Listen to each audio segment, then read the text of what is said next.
They copied Apple. They beat Apple. And then Apple used that victory to destroy him. This is not just about phones. It's about how the world's most valuable company turned imitation into annihilation, and how Samsung, despite being brilliant, ended up fighting a war they could never win. When Apple launched the iPhone in 2007, Samsung laughed, not out of fear, out of certainty. At the time, Samsung was already a giant, not just in phones, but in chips, displays, and memory. They had decades of dominance under their belt. They supplied parts to almost every major tech brand on the planet, including Apple itself. Inside their headquarters in Suwon, South Korea, executives looked at Apple's shiny new iPhone and couldn't help but smirk. To them, it looked like a beginner's mistake. They'd seen this before.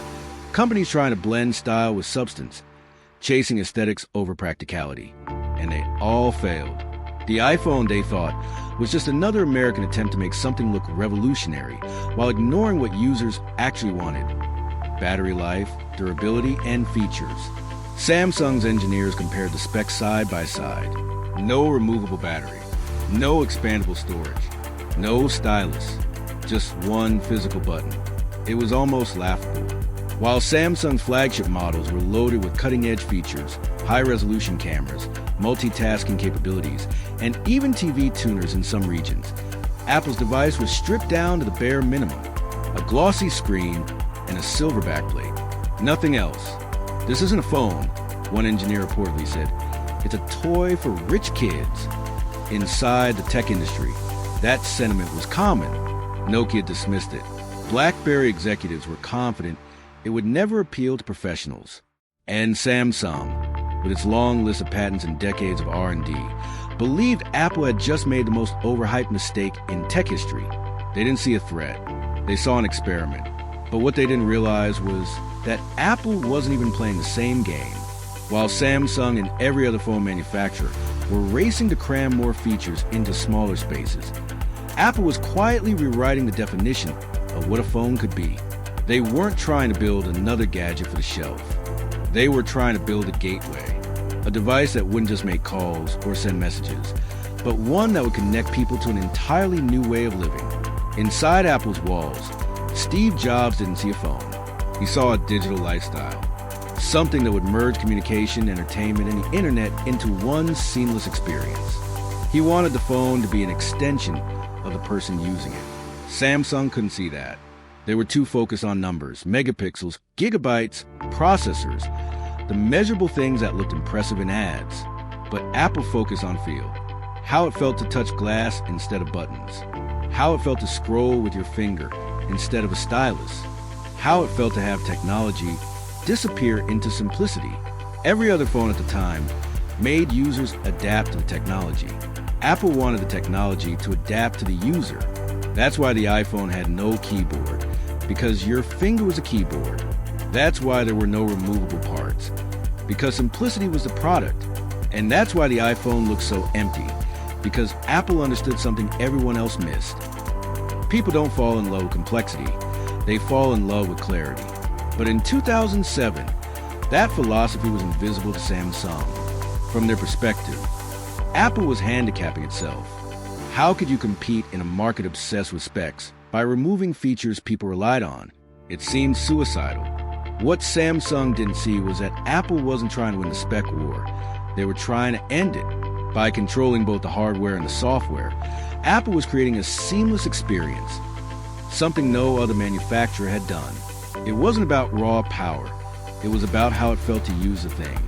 And when people started lining up outside Apple stores for a phone that cost twice as much as most others, Samsung's laughter began to fade, because suddenly the toy was changing everything. Consumers weren't comparing specs anymore. They were comparing experiences. For the first time, people wanted a phone not because of what it did, but because of how it made them feel. The iPhone was smooth. It was intuitive. It was beautiful. It didn't ask users to learn technology. It invited them to live inside it. That's when it hit Samsung. Apple hadn't built a better phone. They'd built a new reality. A world where design, emotion, and technology became one.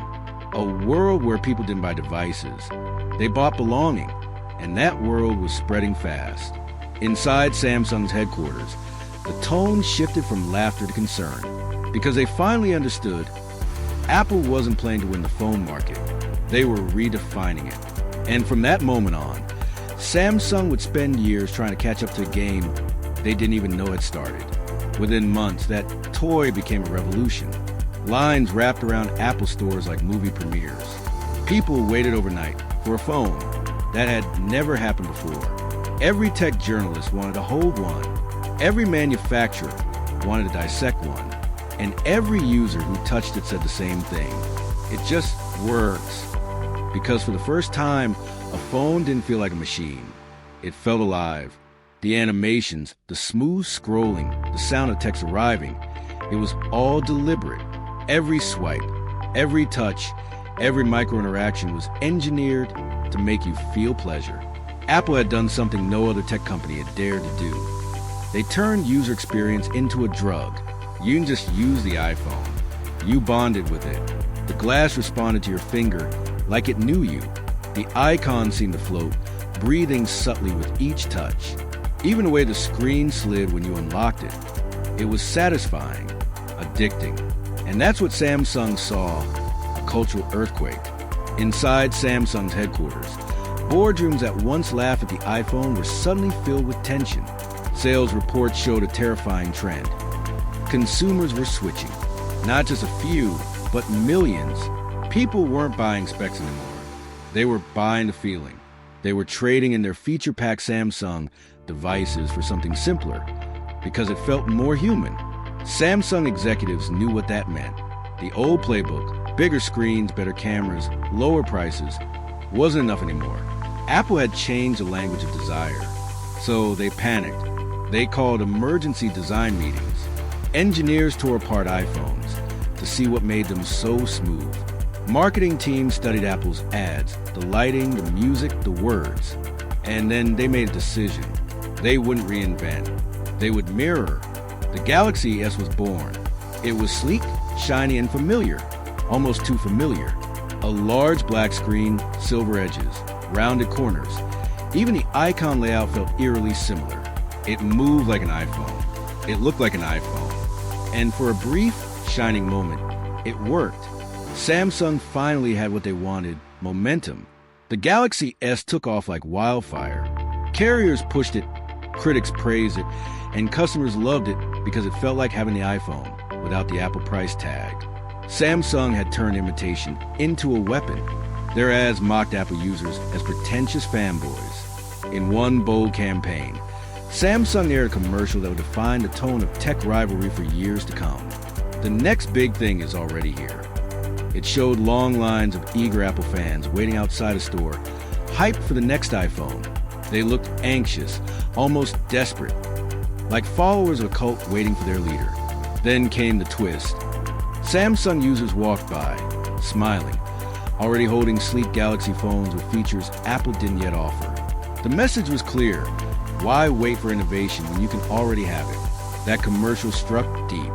It was clever, witty, and rebellious. People who didn't own iPhones, the ones who felt left out of Apple's elitist club, suddenly had a symbol of defiance. Samsung became the underdog hero, the brand that wasn't afraid to take a public swing at the giant. For years, tech companies had treated Apple with quiet reverence. Samsung broke that silence. They mocked the very identity Apple had built. The cool, untouchable lifestyle brand. And for the first time in a decade, Apple looked vulnerable. Samsung's marketing worked like wildfire. Social media erupted. Tech reviewers started giving the Galaxy serious praise. It wasn't just an Android phone anymore. It was a statement. Owning a Samsung became an act of rebellion. It said, I'm not hypnotized by Apple's marketing machine. I want freedom. I want features. Samsung's engineers delivered too. They rolled out phones with bigger screens, better cameras, faster chips, and things the iPhone didn't have, like water resistance, multitasking, and styluses. It was innovation at full speed, and it paid off massively. Sales exploded. In regions like Asia and Europe, Samsung dominated. Even in the US, Apple's home turf, Samsung was eating into market share. Then it happened. the headline that shocked the industry. Samsung overtakes Apple in global smartphone sales. For a brief, shining moment, the student had surpassed the master. Inside Samsung, the mood was electric. The boardrooms that once laughed at the iPhone were now celebrating champagne victories. Charts glowed with rising numbers. Executives smiled. Engineers were rewarded. They'd done it. They'd cracked the code. They'd taken Apple's vision and supercharged it. Faster production, broader distribution, and more aggressive pricing. Samsung had become the people's champion, offering choice features and freedom in a world where Apple's walled garden seemed limiting. They'd gone from the imitator to the industry leader. But here's the thing about winning. Sometimes it blinds you. Because while Samsung was counting sales, Apple was counting something far more powerful: loyalty. To the public, Samsung looked unstoppable. They had the numbers, the ads, the applause. But inside Apple's glass walls in Cupertino, there was no panic. There were no reactionary meetings, no price drops, no desperate comebacks. Because Apple doesn't react. They observe, they study, and then, when everyone least expects it, they strike. That's the quiet genius of Apple. They never fight in the open. They don't chase competitors. They make competitors chase them. Apple doesn't compete for attention. They compete for mindshare. While Samsung was busy selling millions of phones, Apple was building an invisible empire, one made of ecosystem, identity, and emotion. Every iPhone sold wasn't just a product. It was a gateway into a world Samsung couldn't control. iTunes, App Store, iCloud, MacBooks, Apple Watch, AirPods. Each device is another thread pulling users deeper into Apple's orbit. So while Samsung celebrated their global victory, Apple was planting seeds for something far bigger. A strategy that would make every competitor irrelevant. Because Apple doesn't fight battles you can see. By the time you notice their move, they've already won the war. While Samsung celebrated its numbers, Apple was already building something else.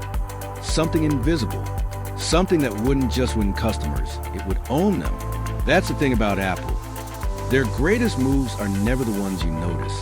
By the time the world realizes what's happening, the war is already over. And Samsung was about to find that out the hard way. While Samsung fought for attention, Apple fought for attachment. They didn't just sell a phone. They sold ecosystem addiction.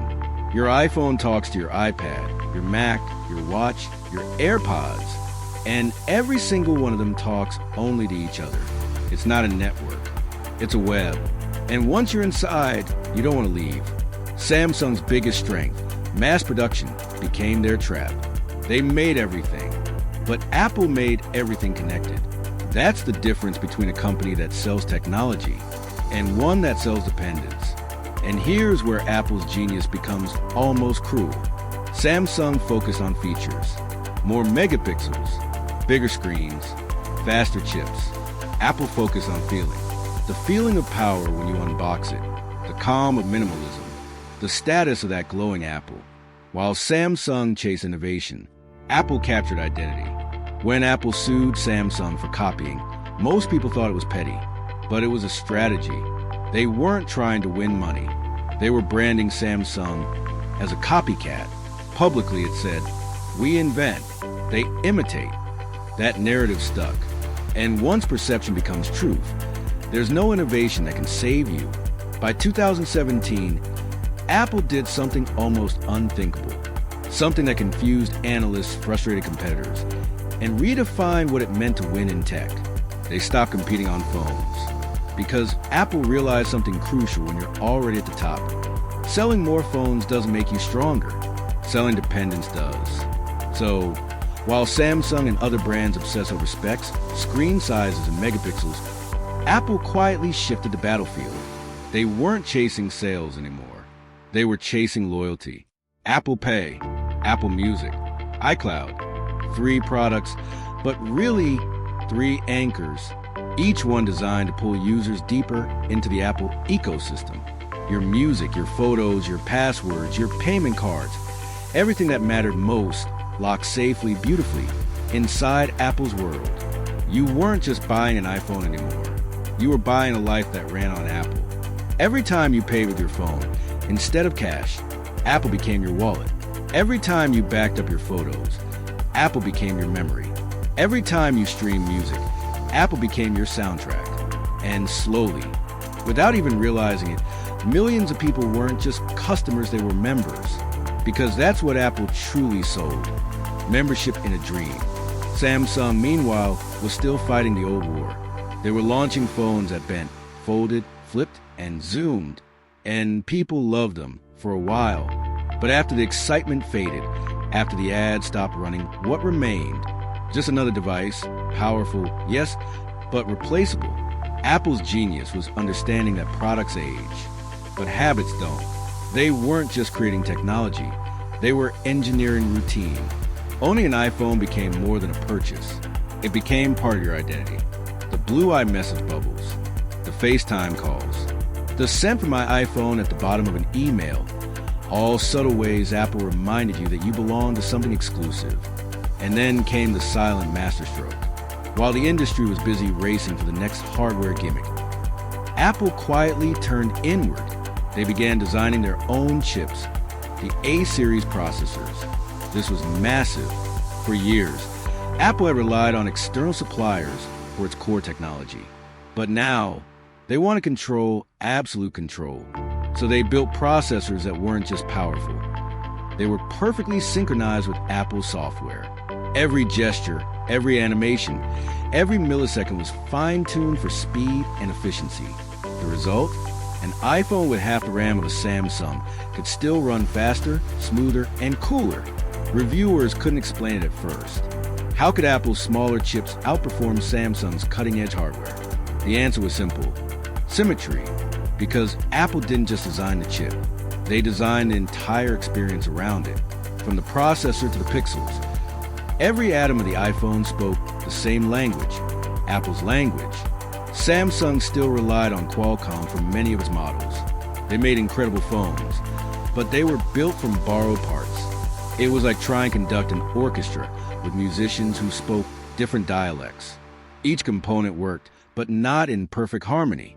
Apple, on the other hand, built a symphony, hardware and software dancing in flawless synchronization. That was the turning point. The moment the world realized Apple wasn't just a tech company anymore. They were an ecosystem company. They didn't want to sell you devices. They wanted to sell you dependence, beautifully designed dependence. And once they did, no competitor, not even Samsung, could pull you out. Because Apple didn't just build better phones. They built a world that runs better when you stay inside. That's not competition. That's domination by design. And just when Samsung thought they caught up, Apple pulled the boldest move yet. They removed the charger. The internet exploded. Memes, outrage, endless YouTube rants, everyone had something to say. How can $1 trillion company sell a phone without a charger? It felt arrogant, greedy, absurd. And then, like clockwork, Samsung entered the ring, smirking. Their ads mocked Apple. Don't worry, they said, we still give you a charger. It was a perfect punchline. For a moment, everyone cheered. But 1 year later, Samsung quietly deleted those ads and removed their chargers too. That's when the world realized something profound. Apple wasn't just a company. They were cultural gravity. When Apple moves, the industry doesn't have a choice. It shifts because Apple doesn't chase trends. They create inevitabilities. What starts as controversy becomes convention. What starts as arrogance becomes adoption. And that's the kind of power no competitor can copy. But here's the twist. Apple didn't destroy Samsung by being smarter. They destroyed them by being simpler. While Samsung kept building faster processors, higher refresh rates, and bigger batteries, Apple built meaning. Samsung fought the war features. Apple fought the war feelings. And feelings always win. Apple understood a truth that most companies still ignore. People don't just buy what works. They buy what speaks to them. Every Apple product was designed not just to function, but to feel. The smoothness of a swipe, the click of the camera, the glow of the screen when you unlock it. Each detail whispered the same message.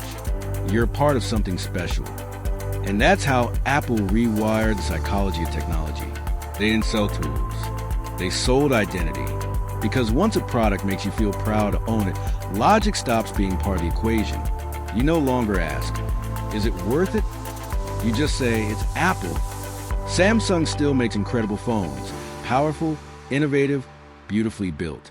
But Apple makes believers. Not customers. Not users. Believers in a vision where technology feels human, personal, inevitable. That's not marketing. That's mastery. And it's why when Apple takes something away, even a charge of the world eventually follows. And in the smart war, belief is the ultimate weapon. Because the truth is Apple didn't win by building better devices. They won by building you. Your habits, your emotions, your loyalty. And once you've captured those, the mind and emotion, the war is already over. Because specs can be matched, prices can be undercut. But belief? That's something no competitor can manufacture. The real lesson here, in business and in life. You don't win by being the loudest, the flashiest, or even the most innovative. You win by owning the space people trust the most. Apple didn't trap users. They made them comfortable.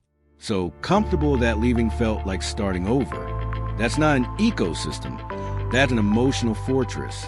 And that's how Apple destroyed Samsung. Not by selling more phones, but by mastering human psychology. They turned technology into identity. They turned design into devotion. And they turned customers into believers who don't just buy, they belong. So now I want to hear from you. Backhand index pointing down. Do you think Apple's strategy is genius or a little manipulative? Because maybe it's both. Drop your thoughts in the comments. I read every single one. And if you love real stories about how technology isn't just changing gadgets, but shaping human behavior, then hit that like button, subscribe, and turn on notifications. Because every week, we peel back the curtain on how the world's biggest brands win the invisible wars that shape our lives. This is the Algorithm Files, where we don't just tell stories, we decode the system behind them.